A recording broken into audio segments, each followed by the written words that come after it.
Hey, this is the Master Mentalist Erik Dobell. Hey, I'm Mike Fowler from Fowler's Clayworks. And welcome to What's Up Gatlinburg. What's up? Yeah, my IQ score. I'm about to join Mensa. Oh my lord. I think it's pronounced Mensa. You're going Mensa. I've got AARP this year. All right, today is always special, especially to me, to bring in one of the guests or one of the members from the art and craft community. Yes, and I know you, we talked for like 5 minutes at a party. Yeah. So I know you about as well as anybody. Yeah. So anybody that knows me, or if you don't know me, my shop's located in the Wood Whittlers complex here in Gatlinburg, Tennessee, at the beginning of the arts and crafts community. And today we have with us John Compton from the Wood Whittlers. Hi. Welcome, John. Hey, happy to be here. Hey. Yeah. Hey, What's up, John? Yeah, nothing much. So when did you open up here? What's the backstory? Well, the Wood Whittlers family business goes back a ways. One of the oldest businesses in Gatlinburg. I think the oldest retail business in Gatlinburg. Really? Yeah, started in 1944. So the big, kind of idol of the business is my grandfather, Cheryl Compton. Pretty well known in the town. He started the Wood Whittlers in 44. He actually, a little bit of history before that. He trained to do formal woodworking like in the 30s. I think there was like a woodworking shop here, I think it was called O.J. Mattil or something like that, had a woodworking shop here. And he formally trained there, knew how to do carpentry. And during the war, he had a heart condition, so he didn't get to serve in the military, but he helped construct the Oak Ridge Manhattan Project. So he moved to Oak Ridge, he helped build the complex. He wasn't a scientist, he just helped build the complex. And then in 44, moved back to Gatlinburg and opened the Wood Whittlers.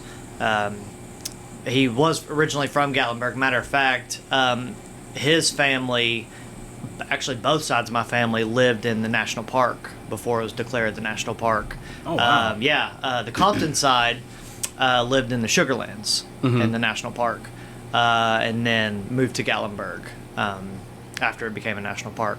So started the Wood Whittlers. Has always been a woodcraft shop. He's always, we've always done the wood carvings and wood turnings. In middle of the century, they did furniture, turned into kind of a mass production furniture shop, what you would consider mid-century modern furniture. A lot of walnut, a lot of wood-turned legs, things of that nature. What you think of as like natural edge tables and things like that, the opposite of that. You're talking cut corners, perfectly aligned, measured, calibrated furniture, chest of drawers, hutch, bedroom suites, chairs, things of that nature. And he did that until he passed away in 1977. So after he passed away, my dad and my uncle took over. And the rest is history, I guess. We're still here. My dad's still alive. He's sort of semi-retired. Mike knows my dad pretty well. You haven't met him, but he's a hoot. He's a character. He's a character. Yeah, he's hilarious. And I'm involved in the business now. I'm trying to keep it going. So 3 generations. Yeah. So when John hit on one of the oldest businesses in here during the lead up of the 75th anniversary of Gatlinburg, was it 75th? I think it was. Yeah, that was not that long ago. Yeah, it wasn't that long. Well, anyways, they did a lot of stories. And, That's right. And of course, John's dad was featured in one of those stories. But the company that was doing all those stories and the films and stuff for that did some digging. And to John's point about being one of the oldest stores, he's not the only family here that's got a longevity, but they have his grandfather pulled one of the first business licenses. Really? When Gatlinburg incorporated. And it is the oldest business license still from the original pool running today. Wow. Pretty cool. Really cool. There's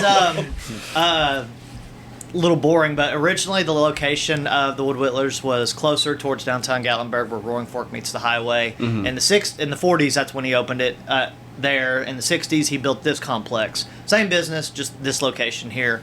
But there's a postcard from the original location, and it has on the back of it the phone number, and it's phone number 4. That's it. One digit, number 4. So, operator, give me number 4, please. You know. And another cool thing too. While we're doing this show, he just mentioned that this place was built in the late '60s. Yeah. We're sitting in the original showroom right now. I didn't know that. Yes. I didn't know this place was that old. This was the original showroom. And what's the candy shop next door? This was open. Really? Yeah. Wow. Pretty cool, huh? Now, I do have a question. What is the Oak Ridge Manhattan Project? Oh, yeah. So, I mean, you're familiar with the Manhattan Project, right? World War II history. That's the World War nuclear II? thing, Yep. right? Yeah. So they had locations around the country that helped with the Manhattan Project. Okay. Oak Ridge National Laboratory was where I believe they refined the uranium Oh. that they used to build the bomb. So, Okay. and it was, you know, a place for technology, you know, Yeah. like understanding, you know, how nuclear energy works and stuff like Yeah. that. So, And still to this day, Yeah, is yeah, very Oak Ridge. important. Yeah. Oak Ridge, yeah, there's a lot. I don't know exactly what all goes on there, but it's they got the National Laboratory. It's a lot of nuclear energy, I think, research and stuff like that. So I didn't know we Yeah. had that around Yep. here. Oh, Okay. yeah. That's really cool. Right in our backyard, man. Yeah. Yeah. Yeah, from what I understand, too, at the end of when we occupied Germany during World War II, we brought a lot of the nuclear scientists here, and that's what helped. Because Germany had a nuclear program Oh going. yeah, oh yeah. I The listen- race to the bomb, I you listen know? to a lot of history Yeah, podcasts and stuff, and there was a race for Race to the bomb, baby. nuclear bomb. Heisenberg was he, and actually, if you watch the Oppenheimer movie, they talk about it too. It's interesting, and I think they mention Oak Ridge in the movie too, because they had Los Alamos, Oak Ridge, different locations, and. They were in a race to the bomb, but fortunately there were different ways to try to kind of isolate the uranium, the correct uranium, and different ways to kind of ignite the bomb. And we chose the correct way, where they went down a dead end. So Yeah. it's interesting stuff, yeah. And it was that also. I watched a documentary the other night that Oak Ridge played an important part in our nuclear submarine fleet too. Oh, really? Figure Cool, out, yeah. how to get the reactor small enough into a boat. Yeah, that's fascinating. I love World War II history. Yeah. I don't know enough about Oak Ridge, but Yeah. I know Sherrill was involved with it, and Sherrill's really cool, man. Like I said, he died in '77. I was born in '87, so I never got to know him, but I've heard so much about him that I feel like I kind of know him. Like, Yeah. you know, my dad and my aunt and uncles, got to know them really well. And, you know, I've heard stories about him. He at one time was mayor of Gatlinburg. You go to the City Hall building, there's a picture of him wow. there. He helped establish the Roaring Fork Baptist Church, right where Roaring Fork is there, meets the East Parkway there. That's where Dad grew up. And it's a family business. Dad grew up into it. He's been a woodworker his whole life. So were my uncles. Ronnie Compton has done woodworking. My cousin Joe, he's a woodworker. So it's a family trade. So you and Joe are the ones carrying it on today. Yeah, man. Yeah, we're trying to. I don't want to say like there's a dying art. I think there's kind of a resurgence of woodworking. But there's a lot of like the arts and crafts community that we're members of, and there's a lot of trying to maintain that integrity of the handmade work, Right. of the American-made work, but the handmade work, and keep the trade alive. And there's different, you know, you got woodworking, you got leatherworking, smithing, you've got jewelry, weaving, pottery, all kinds of stuff. I know more about woodworking. That's my forte. You got, you know, hewing, furniture making, wood turning, carving, things of that nature. You know, I've said this before, but like a lot of the people who originally lived here were a people who this town was started as a people who lived off the land, were independent, and used new trades and used their trades to survive: woodworking, carpentry, and weaving, you know, to make baskets, make their own pottery, smithing, things of that nature. And the arts and crafts community, I think, kind of arose out of that that generational knowledge of that trade, became an art, and that is what we have today. The arts and crafts community, I think, attracts that kind of work of integrity, handmade stuff, and that's kind of where it comes from and where it's at now. So you know, and the biggest challenge that we find today, I think you might relate to this a little bit, is the disappearance across the U.S. of crafts, of arts and schools and stuff. So we find ourselves a lot of time answering questions to people who have never knew you could make a table yourself. Or, for sure. Well, like, it's funny because, like, there's kind of a loss of this initial training of the trades, but there's a wealth of resources that you can find online. Yeah. I'm working with a lot of old equipment over here, so I don't have like manuals I can go off to fix equipment, but a lot of it was made to be fixed. I think there's a lot of stuff that's kind of made not to be fixed nowadays. Yeah, so he's got some cool equipment. Yeah, over there, I'm lucky that there's a lot that I can learn online to help me with doing that. So it's vintage. Yeah, but it's cool, man. There's a lot of old steel equipment that just will never break down. And your grandfather put that in there. Yeah, man. And like there's a lot of equipment in there that's from the original shop from the 40s. I've got a bandsaw, a big 20-inch bandsaw that I use. It's from the 50s. My dad's got a motor for a buffing wheel that's run by a motor that he uses to sharpen his knives, and it's got a trademark on it, 1899. Oh my goodness, it's pretty cool. It is cool. So I think that there's a lot of resurgence of these trades, these kind of blue collar jobs, this trade work that's kind of making a resurgence. I wish that when you're younger, I grew up here in Gatlinburg. I'm from here, raised in Gatlinburg, and when you go to high school, they tell you you got to go to college. You got to go to college, and I went to college. But I didn't. They tell you don't have to know what you want to do. I'm not at all saying don't go to college. I'm saying if you go to college, great, do it. Know what you want to do. I didn't know what I wanted to do. My life lesson takeaway is that, I wish that I had made the investment back into doing the trade work. But I guess I didn't know at the time. But I'm glad that a lot of the trade work is making a resurgence today. There's a lot of factory work and trade work was kind of outsourced to different countries, and it's great for us to have a resurgence of that in the country, and obviously help the economy, provide jobs for people.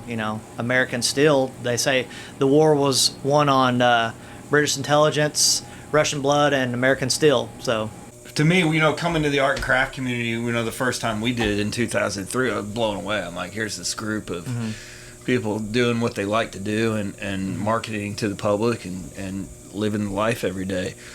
What was it like growing up in it, man? I mean, you take it for granted. I would say that. Like I said, I'm born and raised here, born at UT Hospital, Knoxville, and then was raised here in Gatlinburg.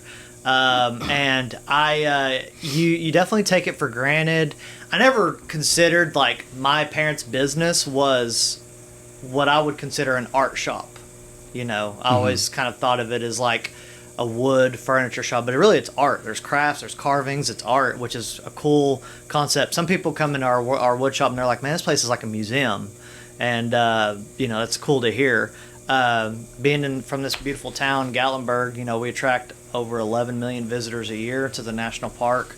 So it's a beautiful area. It's kind of like something like the Shire from Lord of the Rings. I love it here. I took it for granted growing up. You don't really think about it too much because you never do. Yeah, you're from here. You don't, man. It wasn't until I met my wife, Emily. I moved to Knoxville and lived in Knoxville for a while, and then we moved back. And you're like, wow, like I was, really missing out. This is a beautiful area. In the fall time, there's nothing like Smoky Mountains in the fall. No. Like, genuinely, it's one of the prettiest places in the world. It's my favorite I'll time argue, of year I'll now. argue that it's one of the prettiest places in the world to be in. And so, I'm glad to be back. And I've been doing like this woodworking off and on most of my adult life. You think when you're younger, you know better. So I did other stuff. And you find out like, hey, maybe, of course, mom and dad, they weren't so wrong. So, yeah. You don't think maybe being a husband and now a father might have changed that a little bit too? Yeah. I've never been a more humbled person. I think I might be the most humbled person I've ever met. I've got seriously. I've got a. I agree. Yeah. Me and my wife, we have a 2-year-old now, little Georgia. And that's my new buddy. Yeah, she's amazing. Took a while. It's crazy because like me and my wife had been together for like 7 years, and then we had Georgia, and it's everything changes obviously, but you don't know what to expect until it happens. So, yeah, it's cool stuff. Yeah, it is weird how your priorities shift. Yeah, man. Like, It's yeah, weird. and like you're always kind of living on edge. You're like always worried, and but it's rewarding. Yeah. So, So you remember when you were little, what was the first thing at the shop that maybe drew your attention to maybe like, hey, I want to pick up a piece of wood and do this, or do you have that light bulb turn on moment? It was seeing all the carving knives and the whittling. Okay. And I remember one time I was cutting a stick and cut my thumb, and I took a break from it for a while. And then because What'd like you cut your thumb into? Do what? What'd you When cut I cut your my thumb thumb into? just the letter C. Oh, okay. And I, like I said earlier, like when I was in school, I thought the thing I wanted to do was go to college and then figure out like what kind of profession I want to get in. I thought I wasn't going to be a part of the Wood Whittlers, but it wasn't until after that I was like, this is just not for me. I don't like it. And I came back and then really fell in love with the trade and realized like, oh, this is like a family thing, and like it's part of my family. I see what the allure is, and that's what brought me back. So, how much do you want to bet that Georgia's gonna hate it? If she's a lot like me, so yeah, she 100% is like thinking, it's like the way they say like the kids of like rock stars don't listen to their parents' music that they make. Yeah. Like it's like that. She's gonna think it's the most boring. That's what I used to think. Like coming Parents to are the never shop cool. when I was a kid, coming to the shop, I hated it. It was so boring. I wanted to go home and watch TV.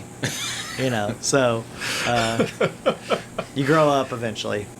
I know it's a hard question, but with your influence and what you see now, where do you see the shop going in 10 years, 15 years? Yeah. Where would you like it to go? I mean, I know these things always change due to climate and I mentioned earlier, my parents.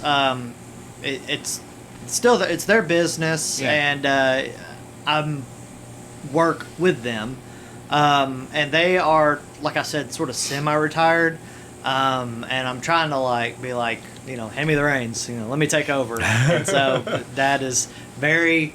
Have you seen The Lion King? Yeah. Okay, yeah. I see where this is going.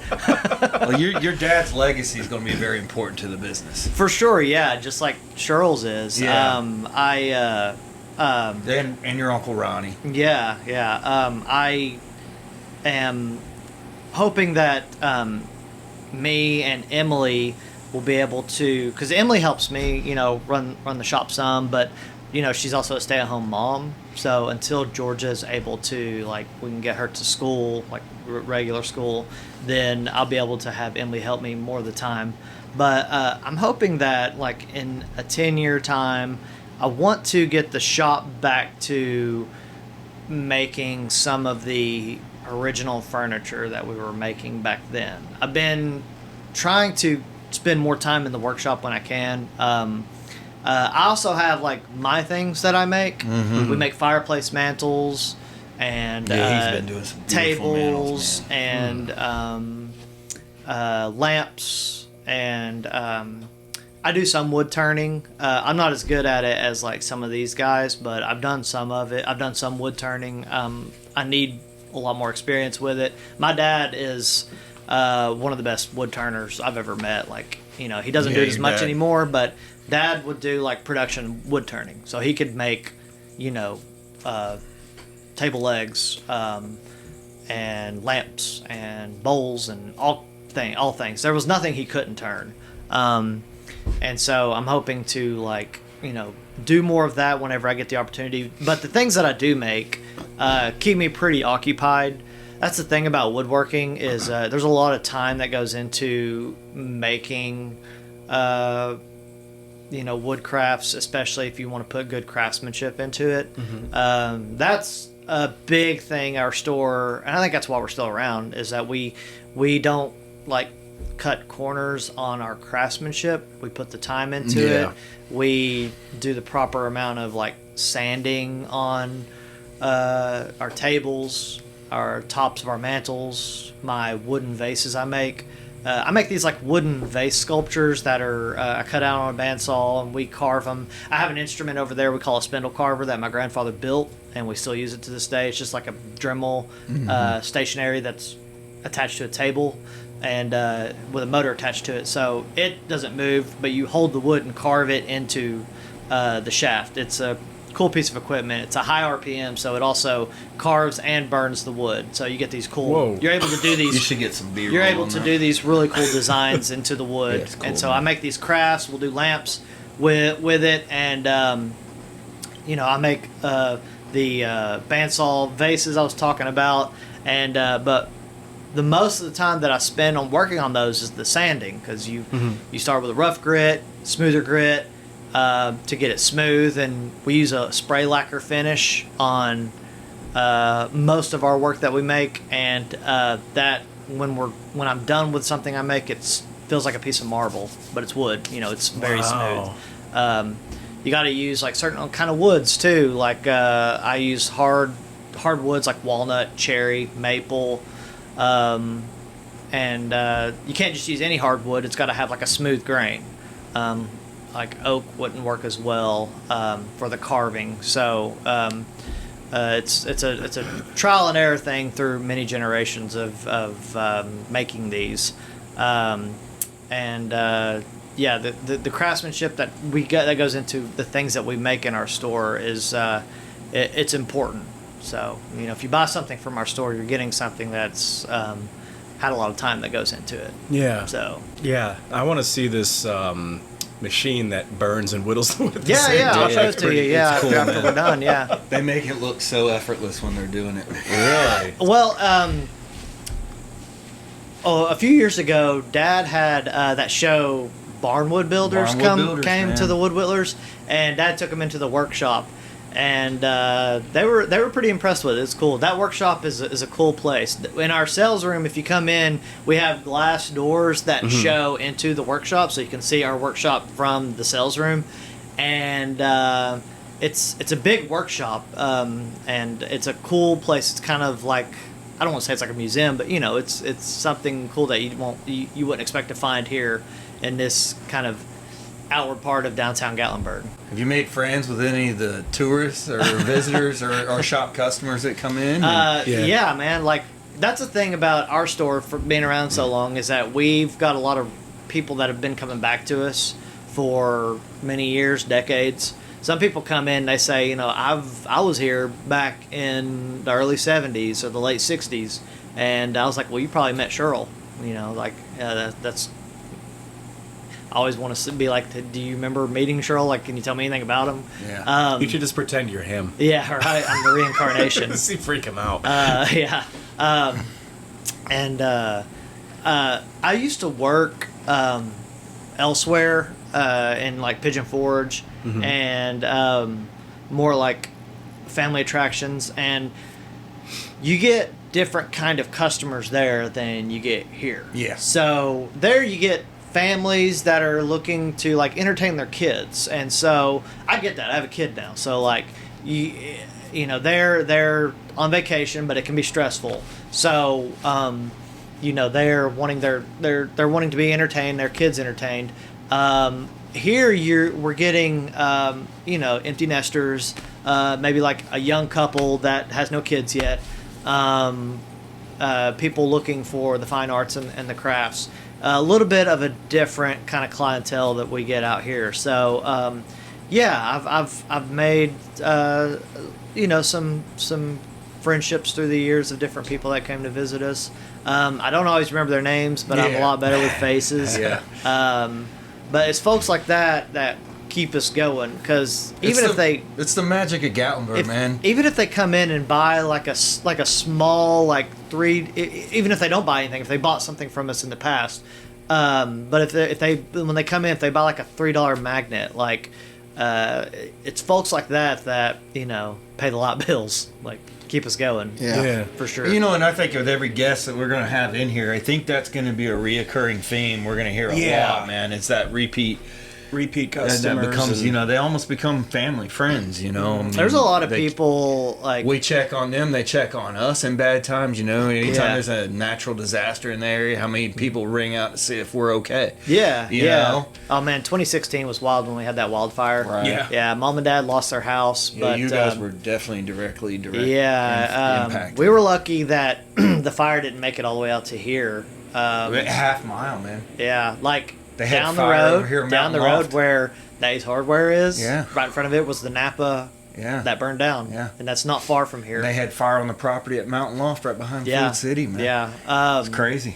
So we're lucky to didn't make it out here. Mom and Dad did lose our home. Your dad barely made it out. That's a funny story. Dad is he literally made it out only with his pants on. Man.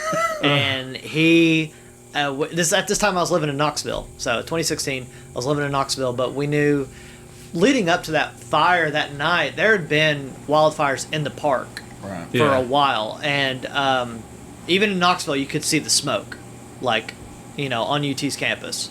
And but that night that it really became an emergency, it was all over the news. So me and Emily and our little dog, we got in the car and drove to Gatlinburg, and we couldn't get into Gatlinburg. They stopped us in Pigeon Forge. They weren't letting people into Gatlinburg. And Mom and my sister and her kid had made it out of the house, but and Kanan, my nephew, but for some reason Dad decided to stay. He wasn't leaving. He thought he could save the house, but when I found that out, I called Joe, and because I actually initially called 911, and I don't know if you've ever called 911 and gotten a busy signal, but if that happens, you're like, let's hit the fan. And I called Joe, because Joe's son works for the police department, and I said, Joe, Dad is at our house and he's not evacuating. Can you and I tried calling the police and I can't get through. Can you talk to Jacob and try to get somebody to get to Dad and make him leave? And he did. He got a police officer up there and was forced them out of the house. And they had a kind of an evacuation point up here by the high school at that big Rocky Top. Yeah, that Rocky Top. And that's where we met back up with Dad. Yeah, I remember I called your dad that night because I could see from where our neighborhood. Yeah. We have no leaves, so I could see Mount LeCotte. And once I got my bearings and I saw the fire come across the ridge that was in front of Mountain Lodge, I knew it was heading. And I called your dad and I said, hey, it's in Gatlinburg heading this way. I'll be okay. I got the, yeah. I said, all right, man. I said, I could see it from here going pretty. But luckily, we got it out. He got out. He's alive. Dad told me, like, when I was on the phone with him, he was just speechless. He said he was standing in his driveway and he could look out where they're on the side of the spur where Westgate is. He could look over towards the Welcome Center as you're coming into Gatlinburg, and that side of the mountain is called Wiley Oakley, and he said he could see Wiley Oakley, and it was just on fire, like the whole mountain was. Where we went to that party the other night, Eric, if you remember, that side of the mountain, that's Wiley Oakley. Oh, my. So that's where he was looking out at. Yeah. So, yeah, scary stuff. But, I mean, you know, everybody survived. Everybody's okay. Yeah. Lost some, you know, because our business has been around for so long, we had a lot of heirlooms through the years. A lot of, there was a grandfather clock that my grandfather made, walnut grandfather clock that burned up in the fire. It was going to be mine, but, And lost a lot of stuff like that. And didn't one of your customers heard this, that you guys lost a lot of stuff, and didn't bring you guys a piece of furniture or something like that? Yeah, I know we've got a hutch over there in the pretty sales cool, room, and Carrie has a coffee table that I'm jealous of. A walnut coffee table that my grandfather built. Very mid-century modern. That's Carrie's style, my sister, and I'm jealous of her, but you know, I'm glad it's because of the table or because of many things? Well, many things. The table's the main. You know, but there's that customer love, though, man. Yeah. They love that family, and they knew they lost their pieces and brought. I get calls from time to time of people that find antiques from the Wood Whittlers. They're like, "Hey, this is a carved bear from Sherrill. Do you want it?" I'm like, "Yeah." Yeah, Would they just find it like somewhere like in America? Well, like if they have a deceased parrot and they're like, you know, they clearing out everything. Actually, I got a call from somebody the other day who has a hutch that is made of cherry, and she was wondering, it was made here, what the price of it is, and I'm like, you know, it depends on the condition of it. It's hard to say, because if you wanted a brand new hutch handmade nowadays out of solid wood like that, it's going to be expensive, but it's an antique, so I don't know what to tell you. For some people, you know, they you know, wouldn't be able to afford it. Some people know the real value of it, so it's hard to say stuff like that. We used to make a lot more furniture like that, but a lot more of the family was involved. A lot of them have passed away through the years. You know, Sherrill had his brothers and uncles that were involved. There's pictures of them working in the workshop, and now it's just me and my dad over there, and another one of our wood carvers, Chris, who's a gem. So where are you guys located? Well, I know we're located here. What's the address? 1402 East Parkway. So if you are coming into Gatlinburg, you're headed from Pigeon Forge southbound, and you'll know when you leave the national park, or you leave the spur and you're coming into downtown Gatlinburg. When you get to traffic light 3, you'll take a left onto East Parkway, also called Route 321, and you'll go about 3 miles. And that's where the arts and crafts community loop starts. We're kind of at the start of it. Us and Bowie's Landing behind us kind of is where it starts at. You'll see the Santa Closet down there too. And then at this traffic light, I think it's 3A, Mike, is that what this is? 3A. This is Glades Road, that where the loop goes. You got Glades Road to the end is a T intersection. Take a right onto Buckhorn Road, and that brings you back down the highway, and that completes the loop. All along there are arts and crafts stores. I think upwards of 90 stores.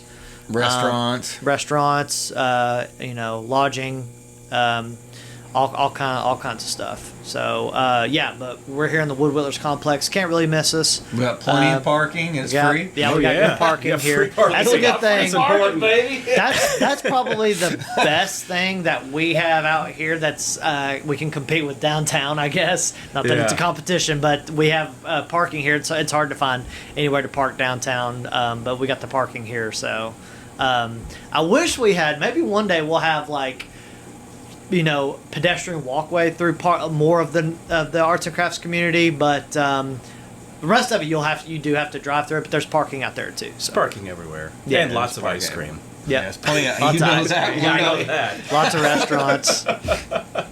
Frequently get ice. You can tell I frequently get ice cream. All right. Well, I'll tell you what. I think. Yeah, well, a couple more quick Oh, yeah, questions go so ahead. people can find you. You got a website? Yeah, it's woodwhittlers.com. And you got whittlers.com? Yeah. Yeah. Good for Yeah. you. You can email me if you need to get a hold of me at john@thewoodwhittlers.com. Nice. We're professional. Nice. Instagram. My wife set that up, so Instagram. Facebook. yeah, we're on Facebook, we're on Instagram, we're on TikTok, but By the time this goes out, TikTok will be banned. yeah, right. I know. So, Probably for the best.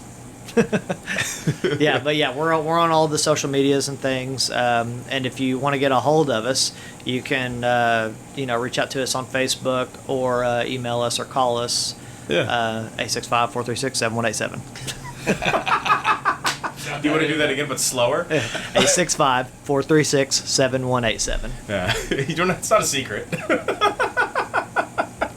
You got any more questions? No, I think this was great, man. Good conversation. I'm gonna go over there. I want to go shoot some pictures and footage if that's okay. For sure, yeah. Come on over, yeah. It's a cool place. I'm very lucky. Show them the lampshade when you come in with the pictures. Okay, yeah, of yeah. the I've got family some member old yeah. pictures of like from the Wood Whittlers back in the days. I've got a picture of my family, my great grandfather and great grandmother when they lived in a national park before Shorel was born. So it's cool. Like I said, both sides of my family lived in a national park. My mom's side, the Lovedays, lived in a national park as well. I think out towards Greenbrier. Well, John, thank you so much for coming on today. Of course, man. yeah. Thank Really you for having cool me. conversation, man. Thank you for having me. Yeah, yeah. Maybe we'll get you back in a little while. See how you're doing with fatherhood, the shop. Yeah, yeah.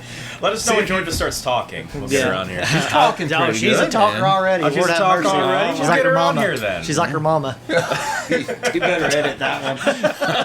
No, I'm gonna send that to her. Yeah. Well, again, my name is Erik Dobell. And I'm Mike Fowler. That was What's Up Gatlinburg. Don't forget to subscribe and share this podcast with your friends. You can listen on Spotify, YouTube, and I think quite literally all your favorite podcast apps. So yeah, make sure if you're listening to this, you enjoy it, make sure you subscribe and share this with your friends. And if you have any questions or suggestions or ideas for future guests, our email is whatsupgatlinburg@gmail.com. See, we got good domains too. And or leave a comment on whatever website you're listening to this on, if it allows you to leave comments. And thank you guys so much for listening. Thank you. What's up? Yeah. Cue the banjo music. That reminds me. Could you do the music for this show? No, Okay. not that capability yet. Okay.